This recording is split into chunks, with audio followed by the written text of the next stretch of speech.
প্রত্যেকবার আমি চায়ের সাথে ডাটা দেখাই, চা দেখাই না। তো আজকে আমি চা আর টা দুটোই দেখাবো। তন্দুর চা দেখাবো, তার জন্য আমি দুধ নিয়ে নিয়েছি, মানে আমরা 3 জন খাবো সেই পরিমাণ মতো দুধ নিয়েছি। এটা হচ্ছে আমুল গোল্ড, যেহেতু ঘন সেই জন্য আমি আমুল গোল্ড নিয়েছি। আপনারা মোষের দুধ নিতে পারেন, তবে গরুর দুধ পাতলা তো তাতে খেতে একটু ভালো লাগে না আর কি। তার জন্য নিয়েছি একটু আদা, কয়েকটা গোলমরিচ, আর এলাচগুলো খুব ছোট বলে 6টা নিয়েছি, আর 4টে লবঙ্গ নিয়েছি। আর এখানে আমি 4টে ভাঁড় নিয়েছি, মানে 3টেতে আমরা চাটা খাবো আর একটা আমি ওই দুধের সাথে ফোটাবো, মানে তন্দুর যে ফ্লেভার সেটা আসবার জন্য। আর চায়ের সাথে টা একটু খাওয়ার ইচ্ছা হলো, তাই সেদিন আমি আলুকে খুব পাতলা করে কেটে নিয়েছি বটি দিয়ে। আর এটা আমি ভালো করে ধুয়ে একটা সাদা কাপড়ের মধ্যে জলটা ভালো করে শুকনো করে নিয়েছি। আর এতে একটু মাখাবো লঙ্কার গুঁড়ো, জিরের গুঁড়ো, হলুদ গুঁড়ো, বিট নুন, চাট মশলা, একটু কর্নফ্লাওয়ার, আর এক ফোঁটা একটু সর্ষের তেল দেব। এটা ভালো করে একটু মেখে নেব। তা আমি আগে এই গ্যাসটা অন করে দিচ্ছি, মানে দুধটা যে বসিয়েছি। তা এটার নাম, এটা কি বলবো, এটার নাম হচ্ছে পটেটো কাঠি রোল। মানে এই কাঠি নিয়েছি, কাঠির মধ্যে গিথে গিথে তেলে ভাজবো।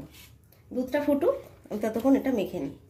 অল্প একটু কর্নফ্লাওয়ার দিচ্ছি, সব কিছু ভালো করে মেখে নেব।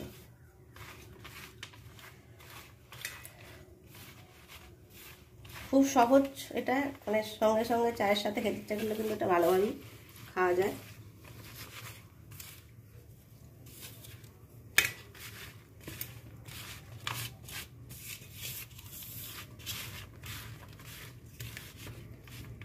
যদি কর্নফ্লাওয়ার না থাকে একটু বেসনও দিতে পারেন, বেসন দিলেও হবে, তবে কর্নফ্লাওয়ার দিলে একটু আরেকটু মুচমুচে হয়।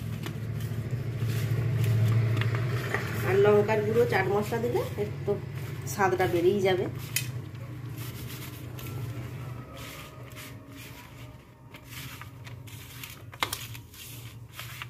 খুব সুন্দর করে মাখিয়ে নিলাম।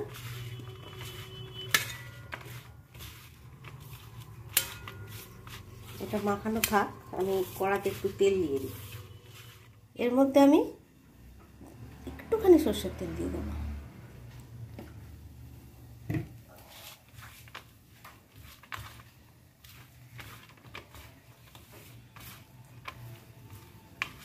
মাখাটা যেন খুব ভালোভাবে হয়, যেন প্রত্যেকটা আলুর গায়ে এই মশলাটা লাগে, তবে কিন্তু খেতে ভালো লাগবে।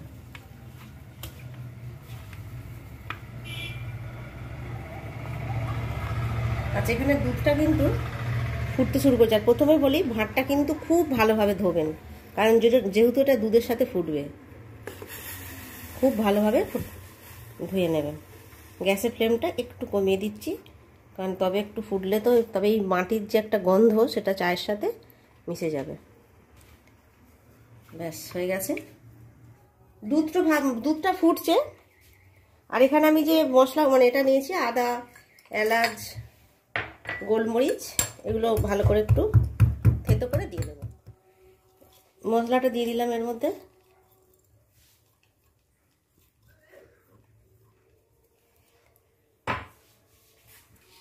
আমি আমাদের স্বাদ মতো চিনি দিচ্ছি 3 চামচ, আপনারা আপনাদের স্বাদ মতো চিনিটা কম বেশি করে নেবেন। চা পরিমাণ মতো দিয়ে দিলাম।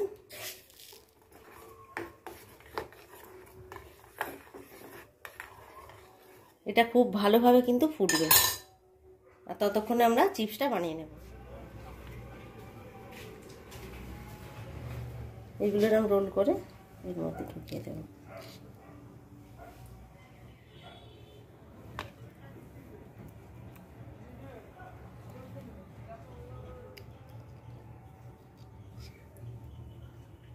চারটে করে দেব, বেশি দেওয়ার দরকার।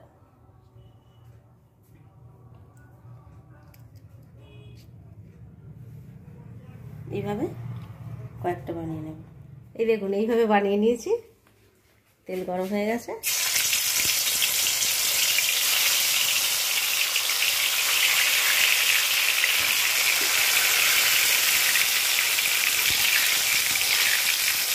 বেশ মুড়মুড়ে করে ভাজবো।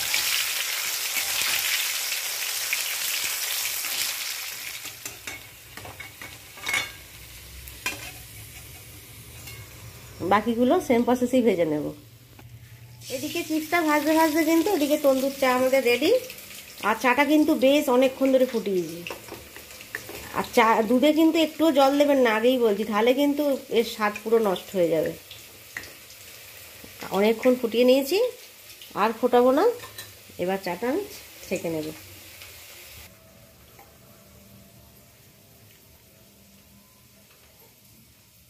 আহা, কি সুন্দর গন্ধ উঠেছে।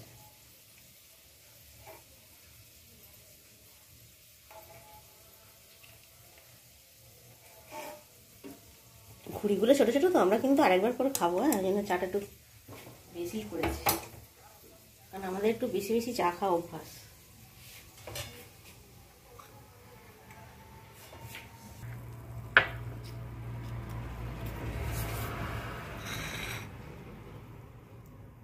চায়ের সাথে টা রেডি। অনিস চলে আয়, ক্যামেরাম্যান।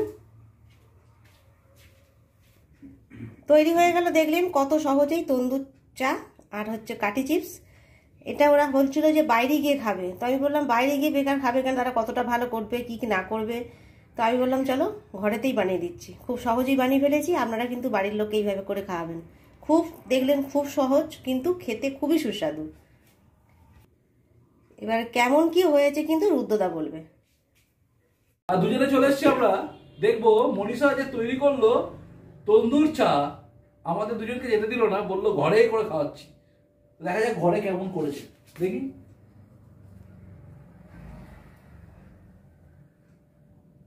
অনিস না একটা, ও গরম হলে ভয় পাচ্ছিস? না না, দেখ না, নি ধরতে পারবি। দারুণ হয়েছে। না সিরিয়াস বলো, ক্যামেরার সামনে মিথ্যে বলতে হবে, কারণ ওরা মানে ওরাও জানুক আমার আপনজন। ভালো হয়েছে, সুন্দর হয়েছে। কারণ রুদ্রবার্তা মানেই পয়সা পাবে না, রুদ্রবার্তা মানেই আনকাট, এমনি সবাই জানে। দারুণ হয়েছে, দারুণ চা। কারণ খেয়ে তারপরে বলবে বাবা মনীষাদি সব মিথ্যে বলেছে। না দারুণ হয়েছে, দারুণ দারুণ দারুণ। তাহলে আপনারা এইভাবেই কিন্তু আপনারা করে খাবেন, আর অবশ্যই কমেন্টস করে জানাবেন আপনার বাড়ির লোক কি বললো, কেমন। খাওয়া গেছে, আরো আছে তো? হ্যাঁ অবশ্যই আছে।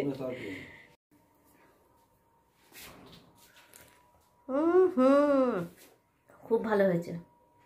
যাই, চলো এখানেই শেষ করছি, টাটা।